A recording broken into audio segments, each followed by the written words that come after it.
कृषि कानून के खिलाफ देश के तमाम हिस्सों में प्रदर्शन चल रहे हैं और इसी बीच सोमवार को हजारों की संख्या में किसान मुंबई के आजाद मैदान पहुंचे।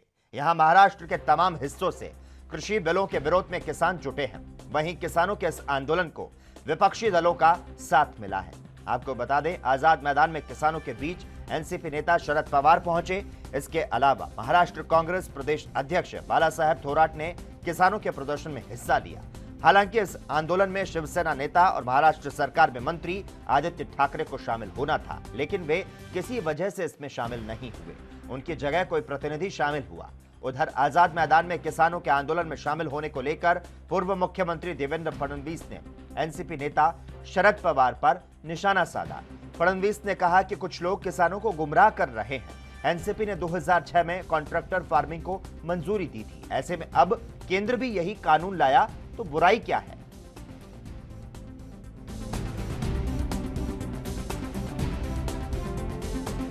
देत नाहीये, ही सगळी ढोंगबाजी चाललेली आहे। बहती गंगा में हात धुण्याचा प्रयत्न आहे। याला शेतकऱ्यांचा कुठलाही पाठिंबा नाही। उलट शरद जोशी प्रणित शेतकरी संघटनेने या तिन्ही कायद्यांचं स्वागत केलेलं आहे आणि त्यांनी सांगितलं की किसान आंदोलन और ट्रैक्टर परेड को लेकर शिवसेना के राज्यसभा सांसद संजय राउत ने अपनी प्रतिक्रिया जाहिर की है, तो साथ ही सरकार पर भी जमकर हमला बोला। आंदोलन की शुरुआत देश की राजधानी दिल्ली से हुई। अपने आप में एक अभूतपूर्व आंदोलन है। पूरे विश्व इस आंदोलन को अपने अपने नज़रिए से देख रहा है कि हिंदुस्तान का किसान 60 साल से देश की राजधानी में जिस तरह से डट कर लड़ रहा है, खड़ा है, ये विश्व में ऐसा आंदोलन अब तक नहीं हुआ है। कल लाखों की ट्रैक्टर रैली भी है, परेड है। गणतंत्र दिवस पर एक परेड है उनकी। तो ये अगर देखें तो इस देश का किसान एक हुआ है और उनको सपोर्ट के लिए राज्यों में किसान सड़क पर उतरा है। महाराष्ट्र में भी मैं देख रहा हूँ, मुंबई में किसान हज़ारों की तादाद में आया है। बहुत नेता उसमें शामिल होंगे, सच है, लेकिन आज भी मुंबई में कोरोना का डर जो है वो ख़त्म नहीं हुआ है। उनकी भी चिंता सबको सताती है। तो उस बारे में भी जो भीड़ इकट्ठा हुई है तो थोड़ी उसमें ध्यान देना चाहिए। कांग्रेस के पूर्व अध्यक्ष राहुल गांधी ने किसानों के आंदोलन को लेकर प्रधानमंत्री नरेंद्र मोदी पर निशाना साधा। राहुल गांधी ने कहा कि प्रधानमंत्री मोदी कृषि कानूनों के जरिए खेती को बर्बाद करते हुए इसे उद्योगपतियों के हाथों में सौंप देना चाहते हैं। तमिलनाडु के करूर में राहुल गांधी ने कहा कि प्रधानमंत्री नरेंद्र मोदी देश के किसानों पर हमला कर रहे हैं। वे 3 कानून लेकर आए जो कि खेती को बर्बाद करते हुए इसे 2-3 उद्योगपतियों के हाथों में सौंप देंगे। एक कानून साफ तौर पर यह कहता है कि किसान अपनी फसल की रक्षा के लिए कोर्ट भी नहीं जा सकते हैं।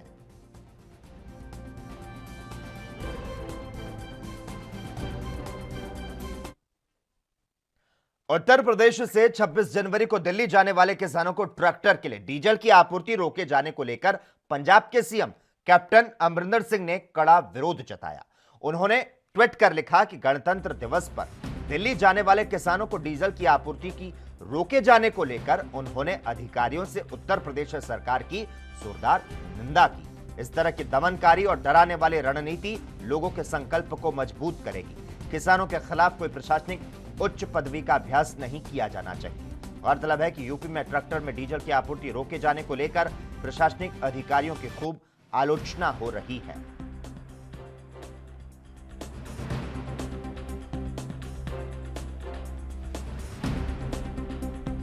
तो आपको बता दें, उत्तर प्रदेश से 26 जनवरी को दिल्ली जाने वाले किसानों को ट्रैक्टर के लिए डीजल की आपूर्ति रोके जाने को लेकर पंजाब के सीएम कैप्टन अमरिंदर सिंह ने कड़ा विरोध जताया है। उन्होंने ट्वीट करते हुए लिखा कि गणतंत्र दिवस पर दिल्ली जाने वाले किसानों को डीजल की आपूर्ति को रोके जाने को लेकर उन्होंने अधिकारियों से उत्तर प्रदेश सरकार की निंदा की। इस तरह की दमनकारी और डराने वाली रणनीति लोगों के संकल्प को मजबूत करेगी।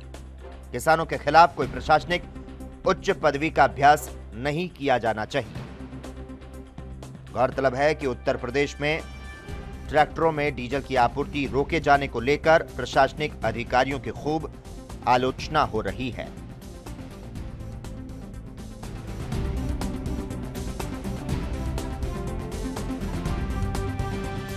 हरियाणा सरकार के गणतंत्र दिवस के कार्यक्रम में बदलाव को लेकर शिक्षा मंत्री कंवरपाल गुर्जर ने कहा कि अब की बार कार्यक्रम की लिस्ट बहुत पहले जारी कर दी गई थी, इसीलिए अब स्थितियों के हिसाब से कार्यक्रम में बदलाव करना पड़ रहा है। इसके अलावा उन्होंने अध्यापकों के म्यूचुअल ट्रांसफर की पॉलिसी पर बयान देते हुए कहा कि जेबीटी टीचर डिस्ट्रिक्ट का काडर है, उन्हें आउट ऑफ डिस्ट्रिक्ट ट्रांसफर नहीं कर सकते। और क्या कुछ कहा उन्होंने, आपको सुनाते हैं। कुछ समय में एक प्रथा बनी कि भर्ती होने के बाद ना फिर एक पॉलिसी में रिलैक्सेशन देकर उनको छूट देते थे कि जो भी अपने डिस्ट्रिक्ट में जाना चाहे चला जाए। लेकिन अब की बार स्थिति क्या है कि हमारे पास जो जेबीटी टीचर हैं वो मतलब हमारी आवश्यकता से भी ज़्यादा है, यानी कि आज की तरीके में 2200 कुछ टीचर हमारे पास सरप्लस है। तो ऐसे सीटें सारी सारी फुलेगी। अब उनका जैसे ट्रांसफ़र करना था तो हमने अभी विचार किया था कि उनको जो जो डिस्ट्रिक्ट है उनको वो डिस्ट्रिक्ट अलाट कर दिया जाए। तो पहले उसमें कोर्ट में इस प्रकार की रोक लगी थी, कुछ केस थे, इस वजह से बंद था वो। तो अभी जब हमने ट्रांसफ़र किया तो उसमें एक समस्या हमारे सामने आई। जैसे एक डिस्ट्रिक्ट है, मान लीजिए आप पंचकुला को ही मान लो, और पंचकुला से मान लो 300 टीचर जो है वो ट्रांसफ़र हो गए, भिवानी चले गए या रोहतक चले गए या कोई भी जिला, अन्य कोई भी जिला चले गए। और वहाँ से जो 10 टीचर हैं वो दूसरे जिलों से 10 टीचर पंचकुला में आ गए। तो पंचकुला में तो सीटें खाली होगी क्योंकि 200 गए थे, आए 10, और वहाँ सरप्लस होगी क्योंकि वहाँ ज़्यादा चले गए, वहाँ सीटें खाली थी नहीं, सीटें तो सारी फुल है ना जी। तो ऐसे में मेरे मन में एक विचार आया, और अभी जो इनके यूनियन के लोग थे वो मुझे मिले थे, तो मैंने उनसे भी एक बात कही कि भाई आप कोई ऐसा तरीका बताओ कि हम आपकी मदद कैसे कर सकते। देखिए अभी तक कोई ऐसा हमने आदेश कोई दिया नहीं है, लेकिन हमारा सुझाव है और मैं अधिकारियों से बात करके अब इसके बारे में निर्णय लेते हैं, क्योंकि बहुत थोड़ा पीरियड रह रहा है और अब उसमें काफ़ी खर्चा करना पड़ेगा अभिभावकों को कि अब नहीं, अब इनमें कई बार ना प्राइवेट स्कूल में एक क्लास की वर्दी कुछ है, दूसरी क्लास की कुछ है। अगर तो मान लो वही है फिर तो कोई प्रॉब्लम नहीं है, मान लो 20 वालों तो अगली बार काम आएगी। कई बार वो चेंज हो जाती है इनका, जैसे हाउस वगैरह का कोई ऐसा है सिस्टम कि भाई इस हाउस की वर्दी ये रहेगी, इस हाउस की वर्दी ये रहेगी, तो ये बहुत ही थोड़ा टाइम है। तो हम चाह रहे थे कि उसमें एक छूट मिले तो उस पर विचार करके उस पर निर्णय लेंगे। मेरे ख्याल से तो ऐसा कुछ नहीं है, क्योंकि अब की बार बहुत पहले से ही जारी कर दी थी लिस्ट। आम रूटीन में वैसे जिस टाइम कार्यक्रम होता है उससे 1-2 दिन पहले होती है लिस्ट जारी, उससे पहले इतनी पहले होती नहीं लिस्ट जारी। लेकिन अब की बार आएगी और उसके बाद पता चला कि गवर्नर साहब अपना राजभवन में झंडा लहराना चाहते हैं, तो उसकी वजह से माननीय मुख्यमंत्री जी का जैसे मेरे ख्याल से पानीपत था उनका, और पानीपत से चेंज करके उन्होंने पंचकुला कर दिया। तो ऐसे ही और भी कुछ मंत्रियों में थोड़े बहुत चेंज हुए उसमें, ऐसा तो कोई बात नहीं। देखिए अब सारी जगह तो मंत्री जा ही नहीं सकते ना जी, अब मंत्रियों की तो एक लिमिट है ना जी। अब सरकार ने, संविधान ने एक निश्चित कर दिया कि भाई इतने ही मंत्री हो सकते हैं। अब हमारे पास 22 जिले हैं, तो 22 जिलों में मंत्री जा ही नहीं सकते। हर बार कुछ ना कुछ जिले तो ऐसे रहती हैं जहाँ मंत्री नहीं जाते, वहाँ पे जो वहाँ के बड़े अधिकारी हैं, डीसी हैं, वही झंडा। नहीं, मेरे ख्याल से वो सॉल्व हो गया सारा कोई ऐसी बात नहीं। सरकार ने परमिशन दे दी, दिल्ली में जो वो ट्रैक्टर रैली करना चाहते हैं उस पर सहमति हैगी, और उसका रूट निश्चित कर दिया कि उसी रूट पे वो ट्रैक्टर रैली निकाल सकते हैं। मेरे ख्याल के अब कोई टकराव की कोई पोजीशन नहीं। आप भी अपील करना चाहेंगे इस पे कि शांतिपूर्ण तरीके से सब ट्रैक्टर मार्च भी निकल जाए, गणतंत्र दिवस का प्रोग्राम भी हो जाए? हाँ, नहीं, सब लोग जिम्मेदार हैं, सब लोगों को पता है गणतंत्रता दिवस के महत्व का, सब लोगों को पता है। तो मुझे पूरा यकीन है कि सब लोग शांतिप्रिय तरीके से इसमें अपना व्यवहार जो है उनका अच्छा व्यवहार रखेंगे और शांतिप्रिय तरीके से इसमें भाग। 26 जनवरी के मद्देनजर दिल्ली पुलिस ने दिल्ली को हाई अलर्ट घोषित कर दिया है। तो वहीं दिल्ली में 26 जनवरी की सुरक्षा की जिम्मेदारी पुलिस के कंधों पर है, जिसको लेकर दिल्ली पुलिस अलर्ट है। पूरी तैयारियों की एएनबी न्यूज के संवाददाता राजीव तिवारी ने जायजा लिया है।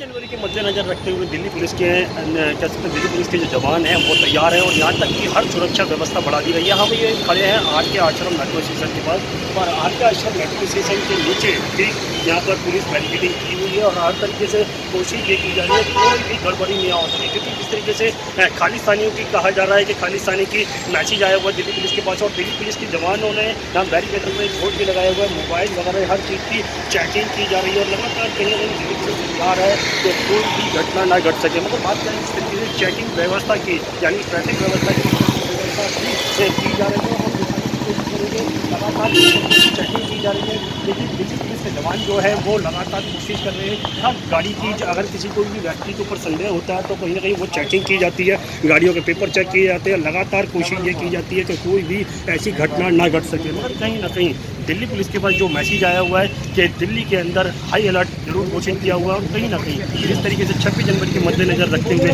किसानों की जो ट्रैक्टर रैली है वो भी निकालनी है, तो कहीं ना कहीं उसकी भी परमिशन मिली हुई है। मगर हर तरीके से कोशिश यही की जा रही है तो कोई भी ऐसी घटना ना घट सके। मगर जिस तरीके से हर गाड़ी की अगर चेकिंग की जाती है तो कहीं ना कहीं उनके पेपर वगैरह भी चेक किया जाता है, तो यहाँ तक कि गाड़ी खुलवा के भी देखी जाती है, फिर एक डायरी के अंदर उनकी जो एंट्री भी की जाती है। तो कहीं ना कहीं ये जरूर है हर तरीके से दिल्ली पुलिस तैयार है और हर चीज़ की चेकिंग करने के बाद ही व्यक्ति को जाना दिया जा रहा है। कैमरा पर्सन इरफान खान के साथ राजीव कुमार तिवारी, एएनबी न्यूज़, दिल्ली।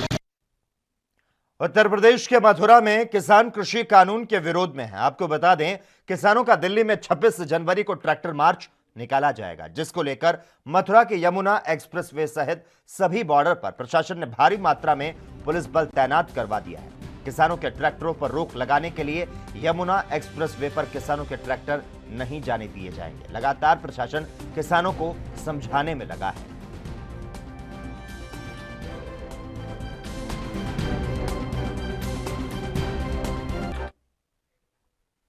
वहीं उत्तर प्रदेश के जिला मुरादाबाद से अन्नदाता किसान यूनियन के कार्यकर्ताओं का जत्था ट्रैक्टर ट्रॉली के साथ रवाना हो गया। आपको बताते चले, दिल्ली में गणतंत्र दिवस पर होने वाले ट्रैक्टर परेड में भाग लेने के लिए अन्नदाता किसान यूनियन के अध्यक्ष डॉक्टर मोहम्मद रिजवान और उनके कार्यकर्ता ट्रैक्टर ट्रॉली से गाजीपुर बॉर्डर के लिए सरकार के विरुद्ध नारेबाजी करते हुए रवाना हुए।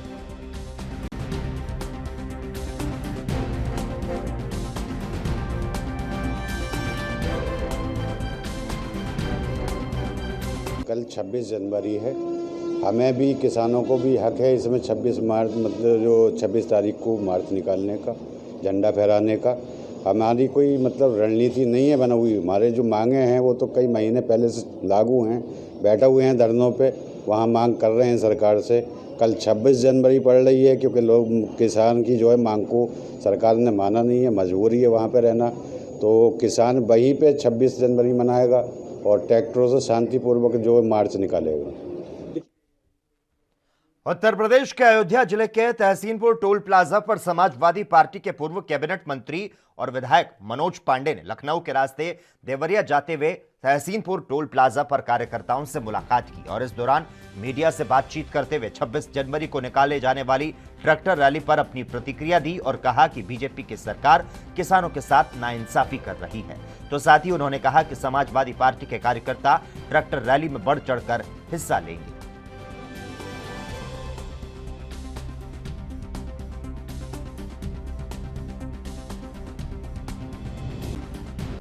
देखिए, देश इसमें एक गंभीर संकट से गुजर रहा है। जिस देश में हम रहते हैं, इस देश की आबादी का 68% व्यक्ति कहीं न कहीं कृषि पर आधारित है और किसान है। और आज जब देश का किसान दिल्ली की सड़कों पर इस ठुठुरती हुई सर्दी में आज 2 महीने से लगभग आंदोलनरत है, तो मैं कह सकता हूं कि ये देश का दुर्भाग्य है। 60 से अधिक किसानों की शहादत हो गई, कितने किसानों ने आत्महत्या कर लिया।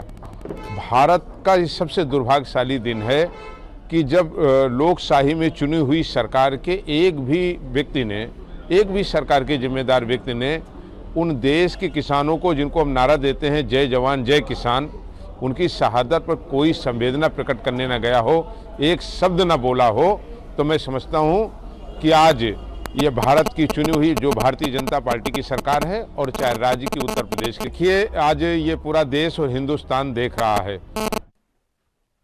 और इसी के साथ ही इस वक्त के बुलेटिन में बस इतना ही। तमाम अहम खबरों के लिए लगातार आप जुड़े रहिए हमारे साथ और देखते रहिए एएनबी न्यूज़।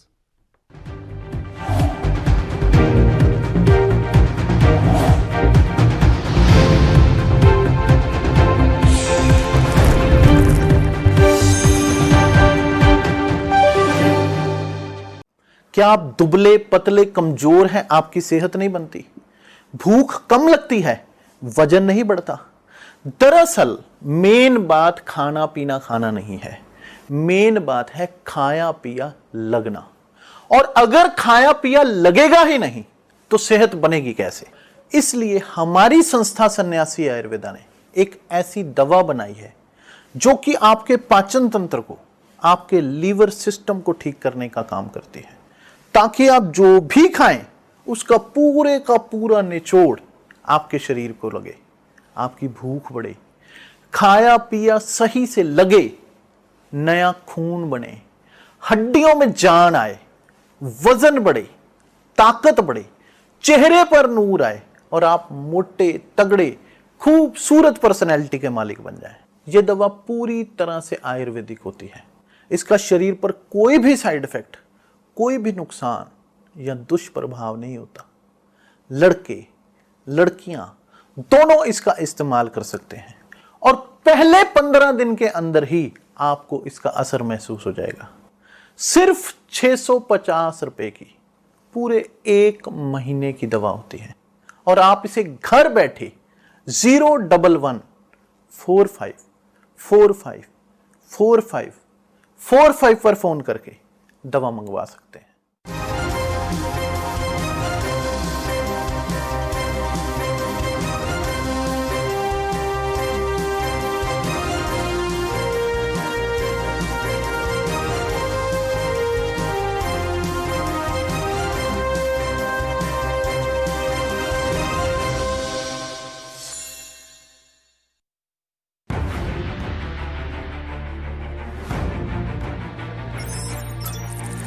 खबर चाहे सियासत की हो या सरकार की, खबर चाहे भ्रष्टाचार की हो या गुनहगार की,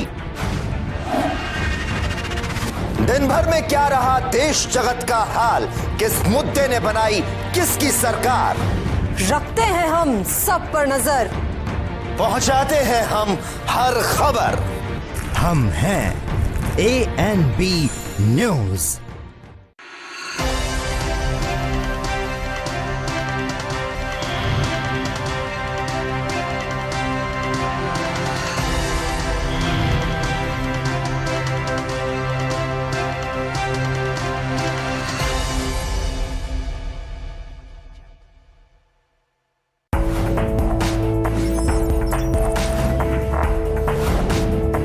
कम ब्रेक और ज्यादा खबरों के साथ देखिए ANB news in channel number पर।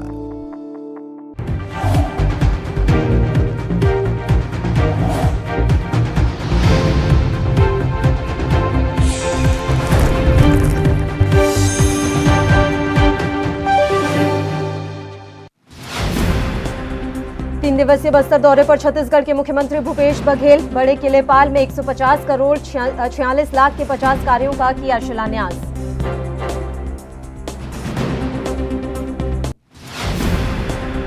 छत्तीसगढ़ में आरएसएस ने डॉक्टर पूर्णेंदु सक्सेना को बनाया प्रांत प्रमुख। मुख्यमंत्री बोले, छत्तीसगढ़ के कार्यकर्ता तो नागपुर के बंधुआ मजदूर।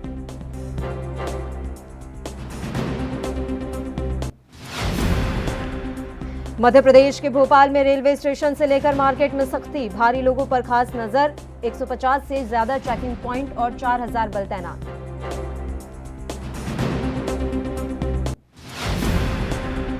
और मध्य प्रदेश में लोक सेवा गारंटी कानून के 10 साल पूरे। मुख्यमंत्री शिवराज ने कहा, बेहतर काम करने वाले होंगे पुरस्कृत, जो नहीं करेंगे वो भागेंगे।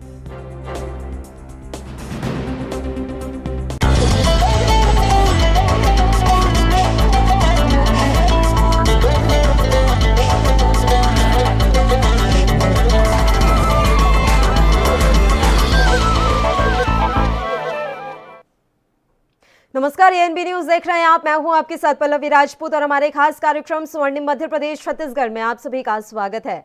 आइए रुख करते हैं खबरों का। छत्तीसगढ़ के मुख्यमंत्री भूपेश बघेल सोमवार से 3 दिवसीय बस्तर दौरे पर हैं। इस दौरान बस्तर जिले के बड़े किलेपाल में आयोजित कार्यक्रम में 150 करोड़ 46 लाख के 50 कार्यों का लोकार्पण और शिलान्यास किया गया। इनमें से लगभग 38 करोड़ 52 लाख रुपए के 9 विकास कार्यों का लोकार्पण और लगभग 111 करोड़ 93 लाख रुपए के 41 विकास कार्यों का भूमि पूजन किया गया।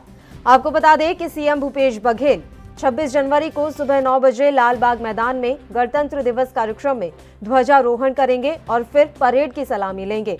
इसके अलावा शहीद जवान परिसर में शहीदों को पुष्पांजलि अर्पित करेंगे और मां दंतेश्वरी के दर्शन करने जाएंगे। इसके बाद दलपत सागर में आयोजित नौकायन प्रतियोगिता का शुभारंभ करेंगे। वहां से सीएम बकावंड विकासखंड के ग्राम मंगनार जाएंगे और गोठान का अवलोकन और महिला स्वयं सहायता समूह से चर्चा करेंगे।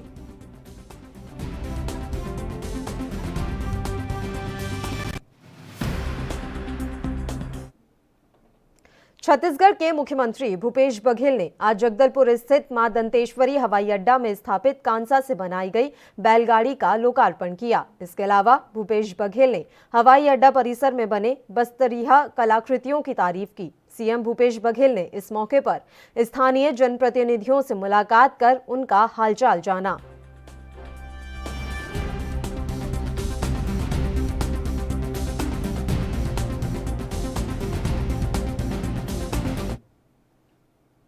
राष्ट्रीय स्वयंसेवक संघ के छत्तीसगढ़ प्रांत में नेतृत्व परिवर्तन हुआ है। संघ बिसाहराम यादव की जगह डॉक्टर पूर्णेंदु सक्सेना को नया प्रांत संघ चालक चुना गया है।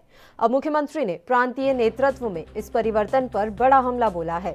मुख्यमंत्री भूपेश बघेल ने कहा, छत्तीसगढ़ के आरएसएस कार्यकर्ता नागपुर के बंधुआ मजदूर हैं, वे उससे उबर नहीं पाए हैं। बिसराराम जी स्थानीय व्यक्ति थे, छत्तीसगढ़ के माटी पुत्र थे, अब उनको भी हटा दिया गया। अब यहाँ आरएसएस का कोई आदमी स्थानीय स्तर पर कुछ बड़ा नहीं बोल सकता। छत्तीसगढ़िया व्यक्ति को हटाकर नागपुर से जुड़े लोगों को जिम्मेदारी दी गई है। मुख्यमंत्री ने कहा, जिस तरह नक्सलियों के सभी बड़े नेता और कमांडर आंध्र प्रदेश और तेलंगाना में रहते हैं, यहाँ के लोग केवल बंदूक चलाने का काम करते हैं, उसी तरह आरएसएस में सारे नेता नागपुर में बचत यहाँ के लोग केवल अफवाह फैलाने की मशीन के तौर पर काम करते हैं। मुख्यमंत्री ने बस्तर प्रवास पर रवाना होने से पहले रायपुर हेलीपैड पर यह बयान दिया।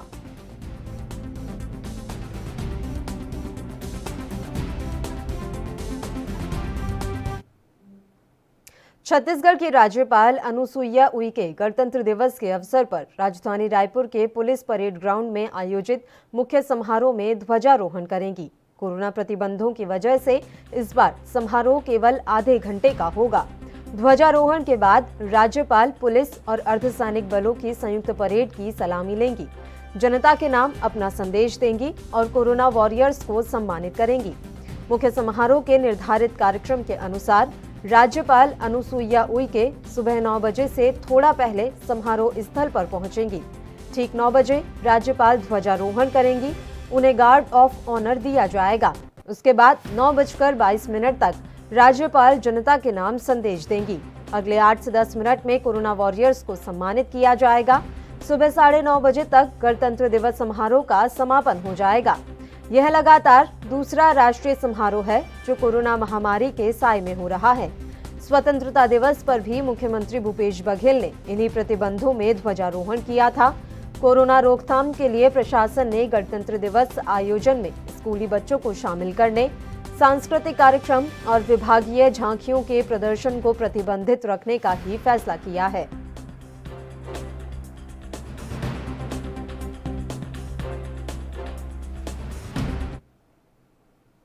छत्तीसगढ़ के रायपुर में खाद्य नागरिक आपूर्ति एवं संस्कृति मंत्री अमरजीत भगत 26 जनवरी को बालोद में ध्वजारोहण करेंगे। मंत्री भगत 25 जनवरी को शाम 4 बजे रायपुर से बालोद के लिए प्रस्थान कर चुके हैं। मंत्री भगत 26 जनवरी को सवेरे 7:45 बजे से बालोद के पुलिस लाइन में ध्वजारोहण करेंगे और मुख्यमंत्री का जनता के नाम संदेश का वाचन करेंगे। कोरोना वॉरियर्स का सम्मान और राज्य स्वच्छता पुरस्कार वितरण किया जाएगा। भगत सुबह 9:50 ग्राम खेरतराई में शहीद रमेश कुमार साहू के स्मारक में माल्यार्पण करेंगे। मंत्री भगत दोपहर 1:15 बजे बालोद से रायपुर के लिए प्रस्थान कर जाएंगे।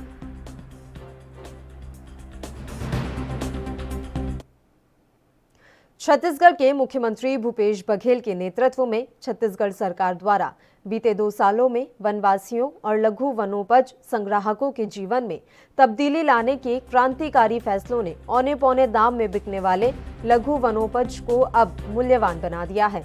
मुख्यमंत्री भूपेश बघेल के इस फैसले का सीधा लाभ यहाँ के वनोपज संग्राहकों को मिलने लगा है।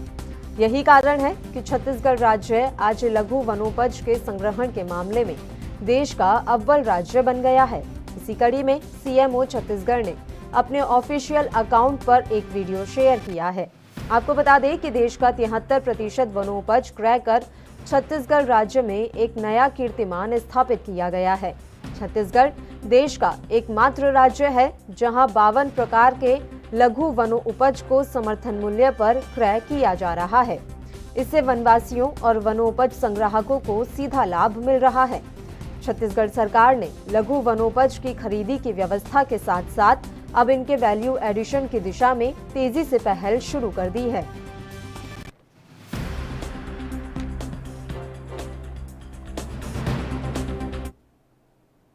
बुलेटिन में खबरों का सिलसिला लगातार यूं ही जारी रहेगा। फिलहाल एक छोटे से ब्रेक के लिए हम यहाँ रुक रहे हैं, फौरन हाजिर होंगे।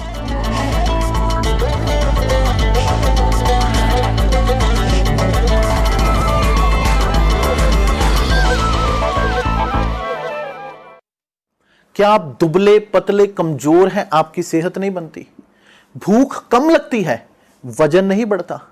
दरअसल मेन बात खाना पीना खाना नहीं है, मेन बात है खाया पिया लगना।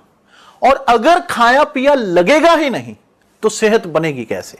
इसलिए हमारी संस्था सन्यासी आयुर्वेदा ने एक ऐसी दवा बनाई है जो कि आपके पाचन तंत्र को, आपके लीवर सिस्टम को ठीक करने का काम करती है, ताकि आप जो भी खाएं उसका पूरे का पूरा निचोड़ आपके शरीर को लगे, आपकी भूख बढ़े, खाया पिया सही से लगे, नया खून बने, हड्डियों में जान आए, वजन बढ़े, ताकत बढ़े, चेहरे पर नूर आए और आप मोटे तगड़े खूबसूरत पर्सनैलिटी के मालिक बन जाएं। यह दवा पूरी तरह से आयुर्वेदिक होती है। इसका शरीर पर कोई भी साइड इफेक्ट, कोई भी नुकसान या दुष्प्रभाव नहीं होता। लड़के लड़कियां दोनों इसका इस्तेमाल कर सकते हैं और पहले 15 दिन के अंदर ही आपको इसका असर महसूस हो जाएगा। सिर्फ 650 रुपए की पूरे 1 महीने की दवा होती है और आप इसे घर बैठे 01145454545 पर फोन करके दवा मंगवा सकते हैं।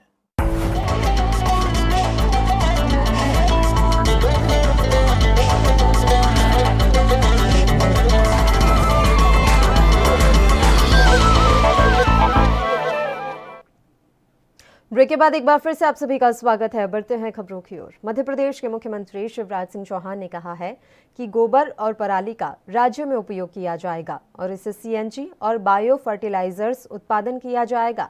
सीएम शिवराज सिंह ने भारत बायोगैस एनर्जी लिमिटेड आनंद गुजरात के पदाधिकारियों के साथ हुई बैठक में कहा कि गोबर और पराली दोनों ही अत्यंत उपयोगी हैं। इनके उपयोग से मध्य प्रदेश में बायो सीएनजी और ऑर्गेनिक सॉलिड लिक्विड फर्टिलाइजर्स के उत्पादन के लिए योजना बनाई जा रही है। पहले चरण में इसके लिए सालरिया गो अभ्यारण्य और कामधेनु रायसेन को चुना गया है। यहां भारत बायोगैस एनर्जी लिमिटेड के माध्यम से प्रोजेक्ट बनाए जाकर उस पर कार्य किया जाएगा। चौहान ने गुजरात का उदाहरण देते हुए कहा कि हमारे पड़ोसी राज्य गुजरात में इन दोनों पर ही सफलतापूर्वक कार्य किया जा रहा है। मध्य प्रदेश भी गोबर और पराली से सीएनजी और बायो फर्टिलाइजर्स उत्पादन के क्षेत्र में तेजी से कार्य करेगा।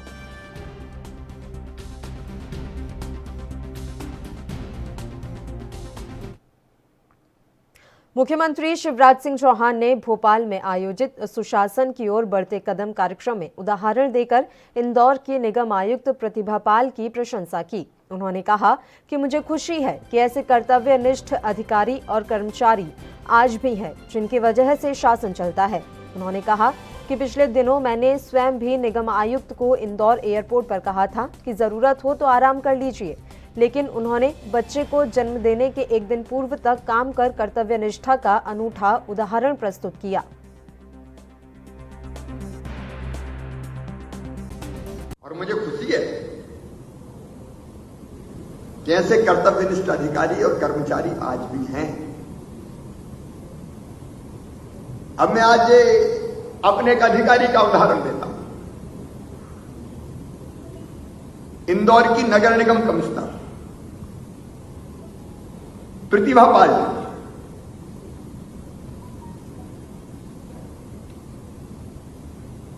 मुझे गर्व हुआ सच में। नगर निगम कमिश्नर रहते हुए बेटे को जन्म देने के पहले तक वो लगातार ड्यूटी निभाते रहे। मेरा इंदौर प्रवास हुआ तो मैंने एयरपोर्ट पे उनसे कहा थी कि जरूरत पड़े तो आराम करना चाहिए,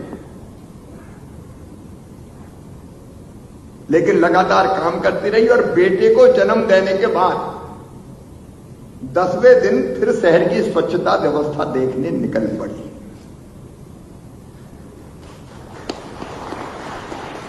अब ऐसे उदाहरण प्रेरक है और ये एक का नहीं है, ऐसे अनेकों हैं। इसलिए तो सिस्टम चल रहा है। राहुल गांधी के बयान पर एमपी के सीएम शिवराज सिंह चौहान जमकर बरसे और कहा कि राहुल गांधी को झूठ बोलते हुए शर्म नहीं आती। झूठ की बुनियाद पर कांग्रेस टिकी है। देश को कमजोर करने और विभाजित करने के लिए सिर्फ कांग्रेस ही जिम्मेदार है। इतना बड़ा झूठ बोलते हुए शर्म नहीं आई, लज्जा नहीं आई। झूठ की बुनियाद पे ये कांग्रेस टिकी हुई है। देश को कमजोर कौन ने किया? देश को कमजोर करने का पाप अगर किसी ने किया है तो वो कांग्रेस पार्टी ही है। देश के विभाजन के लिए अगर कोई जिम्मेदार है, 1947 में अगर भारत विभाजित भी हुआ तो ये पाप भी कांग्रेस के माथे पर है, कांग्रेस के सिर पर है। आजादी के बाद जिस तरह की नीतियां अपनाई गई, हिंदी चीनी भाई भाई के नारे लगा के देश के हजारों वर्ग किलोमीटर पे चीन ने कब्जा कर लिया, तब कौन थे प्रधानमंत्री और कौन की सरकार थी? देश को बांटने में अगर किसी का रोल है तो केवल कांग्रेस का। मुझे कहते हुए गर्व और प्रसन्नता है कि श्रीमान नरेंद्र मोदी जी के नेतृत्व में एक वैभवशाली, गौरवशाली, संपन्न, समृद्ध, सशक्त और समर्थ भारत का निर्माण हो रहा है। जब इनकी सरकारें थी तब दुनिया में कितनी धाक थी और कितनी साख थी हमारी, और आज बिना भारत के विश्व कोई बड़ा फैसला नहीं कर सकता। हमें अपने देश की जो आज परिस्थिति है उस पर गर्व है और वो की बनाई है श्रीमान नरेंद्र मोदी जी ने। राहुल गांधी, इतना झूठ तो मत बोलो कि कोई तुम्हारी बातों पर विश्वास करने ही छोड़ दे, वैसे भी छोड़ चुके। राष्ट्रीय पर्व गणतंत्र दिवस पर लाल परेड मैदान पर जवाहरलाल नेहरू स्टेडियम में झंडा फहराया जाएगा। इसी के मद्देनजर शहर में सुरक्षा व्यवस्था सख्त कर दी गई है। बम डिस्पोजल और डॉग स्क्वाड और पुलिस द्वारा विशेष चेकिंग और पैदल मार्च किया जा रहा है। रेलवे स्टेशन से लेकर मार्केट, बस स्टैंड और खास तौर पर होटल्स की विशेष चेकिंग की जा रही है। बिना पहचान पत्र के होटल में ठहरने वालों के खिलाफ नजर रखी जा रही है। होटल संचालकों को भी बिना पहचान पत्र के किसी को भी रूम नहीं देने की हिदायत दी गई है। शहर भर में 150 से अधिक चेकिंग पॉइंट बनाए गए हैं। करीब 4000 का बल लगाया गया है। बता दें कि गणतंत्र दिवस समारोह का आयोजन लाल परेड ग्राउंड भोपाल में होगा। ये कार्यक्रम सुबह 9 बजे होगा। इसमें मुख्य अतिथि परेड की सलामी लेंगे और जनसभा को संबोधित करेंगे।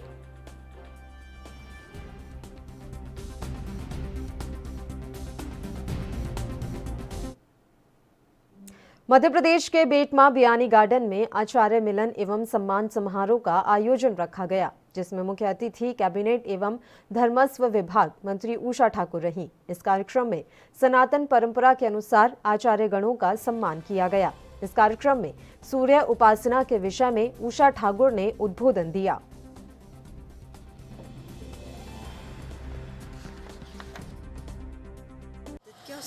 धन्यवाद देती हूँ, क्योंकि ये आचार्य का सम्मान बहुत अनिवार्य है समाज में।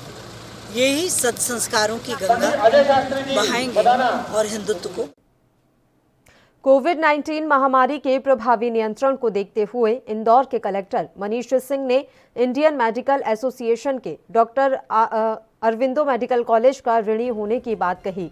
इस अवसर पर इंदौर कलेक्टर मनीष सिंह ने अपने कार्यभार ग्रहण करने के दिन से आने वाली समस्याओं और कोविड-19 के नियंत्रण के संबंध में अपने अनुभव बताते हुए कहा कि मैं अरविंदो मेडिकल कॉलेज के विनोद भंडारी और इंडियन मेडिकल एसोसिएशन के पदाधिकारी doctor Shekhar D Rao, doctor Hemant Jain, doctor Saurabh Malviya, doctor Sharda जैसे चिकित्सकों के वैज्ञानिक ज्ञान का लाभ लेकर इस बीमारी का प्रभावी नियंत्रण कर पाया और मैं इंडियन मेडिकल एसोसिएशन के सभी चिकित्सकों का ऋणी हूँ।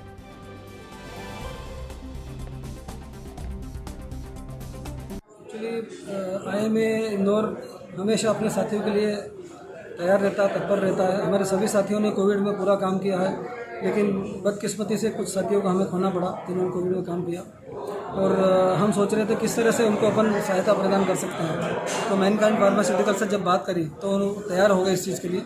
देशव्यापी उन्होंने अभियान चलाया है और देश में सारे IMA के मेंबर्स जो शहीद हुए हैं उन्हीं सभी को 5-5 लाख रुपए की सहायता, श्रद्धा निधि या सहायता राशि जो भी बोल सकते हैं वो प्रदान कर रहे हैं। आज उसकी शुरुआत हमने इंदौर से करी है।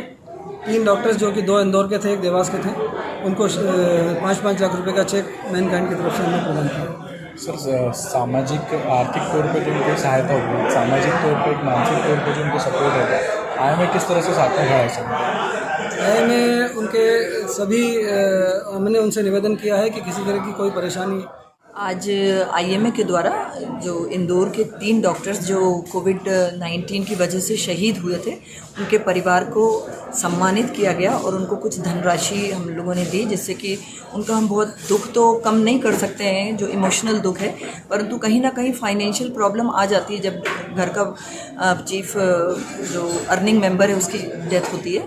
तो IMA की बहुत सारी और स्कीम्स भी हैं, सिक्योरिटी स्कीम है जिसके तहत भी उनको धनराशि दी जाती है। पर ये जो मैनकाइंड कंपनी है, फार्मास्यूटिकल कंपनी, उससे रिक्वेस्ट की थी कि हमें इन लोगों को कुछ फंड देना है, तो उन्होंने हमारी बात को स्वीकार किया और आज हमने तीनों परिवार जो थे उनको 5-5 लाख रुपए का चेक दिया।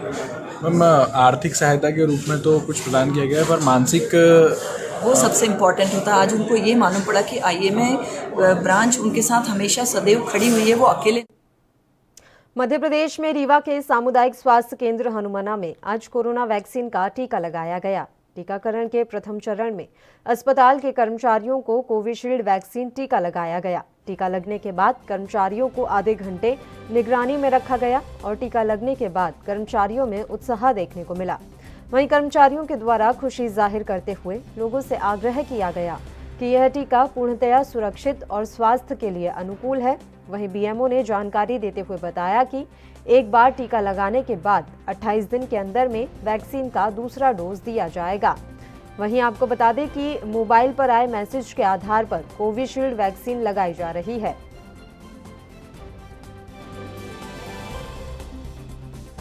कि आप लोगों को ज्ञात है कि हेल्थ केयर वर्कर्स को टीकाकृत किया जा रहा है, तो उसी के तहत आज सोमवार दिनांक 25 जनवरी से CSC हनुमाना में टीकाकरण का शुभारंभ किया गया है, जिसमें हमारे यहाँ पदस्थ सभी स्टाफ को टीकाकृत किया जा रहा है, जिसके लिए हमने पूरी तैयारियां व्यवस्थित की है। AEFI मैनेजमेंट किट है।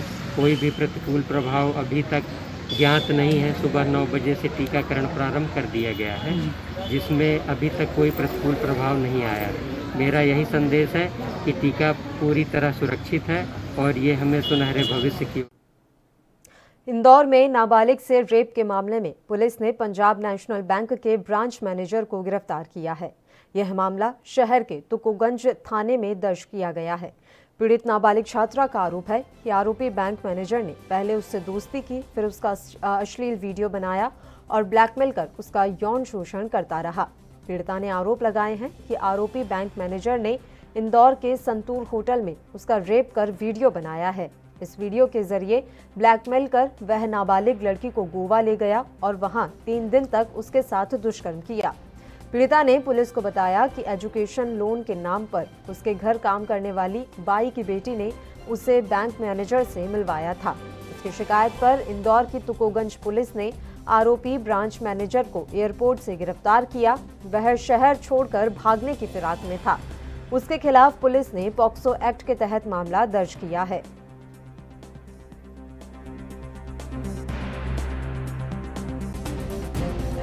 ये परविंदर जामवाल है आरोपी, 53 साल के हैं, पंजाब नेशनल बैंक में मैनेजर हैं ये। इनको गिरफ्तार किया है एयरपोर्ट से। और ये एक जो बालिका है मनावर की रहने वाली, इनके घर पर जो काम करने वाली महिला थी उसके माध्यम से ये संपर्क में आए थे उसके, और उसकी बच्ची के माध्यम से इनकी दोस्ती हुई थी इससे। और उसके बाद ये दोस्ती के बहाने पैसे का लोन देने के बहाने इन्होंने उसको बहलाया फुसलाया और उसके साथ संतूर होटल में अवैध रूप से अवैधानिक कृत्य किया और उसमें इनको कल हमारी टीम द्वारा पकड़ा गया है।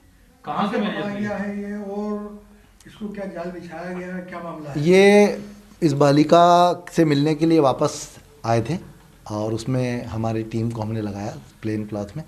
उन्होंने एयरपोर्ट के बाहर से इनको पकड़ा है और ये बालिका के माध्यम से इनकी बातचीत चल रही थी लगातार उससे मिलने के लिए और उस पर से हमने इनको गिरफ्तार किया। बच्ची को ये शायद गोवा वगैरह भी घुमा के बीच में ये गोवा भी ले गए थे। यहाँ होटल्स में एक बार इनकी जब मुलाकात हुई थी उसके संतूर होटल में, उसके बाद ये उसको गोवा भी लेके गए थे। 3 दिन वहाँ गोवा में भी इन्होंने रखा था। उसके बाद आके बच्ची ने यहाँ पर रिपोर्ट की थी, उस पर से हमने अपराध पंजीबद्ध किया। ग्वालियर में माधोगंज थाना क्षेत्र के आपागंज आंग्रे साहब के बगीचे में अपनी बुआ के घर गए जुनैद नाम के युवक को बाइक सवार युवकों ने गोली मार दी। उधर पुलिस ने बताया कि जुनैद का 22 जनवरी को साबिर के साथ एक बर्थडे पार्टी में झगड़ा हुआ था। उसी का बदला लेने के लिए साबिर अपने साथियों के साथ आया और जुनैद पर गोली चला दी। घायल की गोलियां निकाल दी गई हैं। उसे अस्पताल में भर्ती कराया गया है। आरोपियों के खिलाफ मामला दर्ज कर उनकी तलाशी ली जा रही है।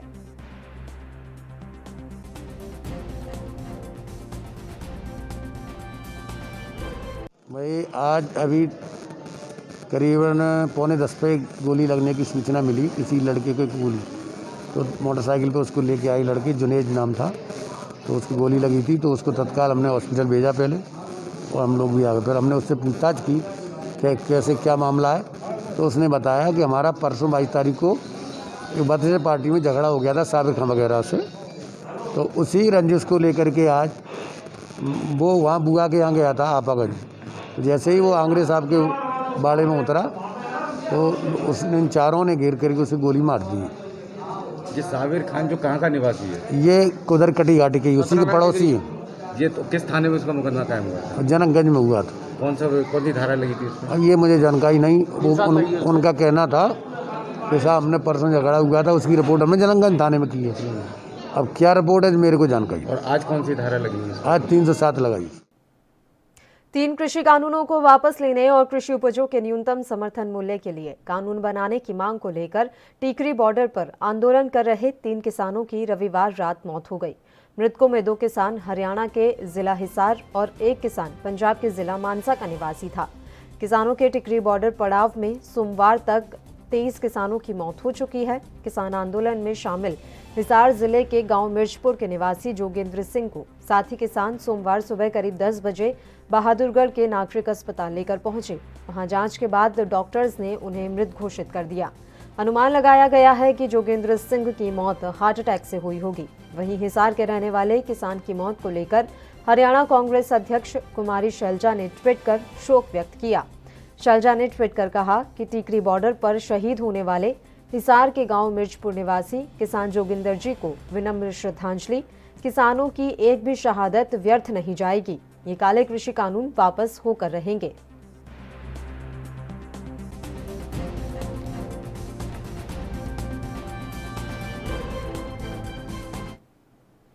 और इस बुलेटिन में फिलहाल के लिए इतना ही। मुझे दीजिए इजाजत। देश प्रदेश की तमाम ताज़ा खबरों के लिए आप बने रहिए हमारे साथ। नमस्कार।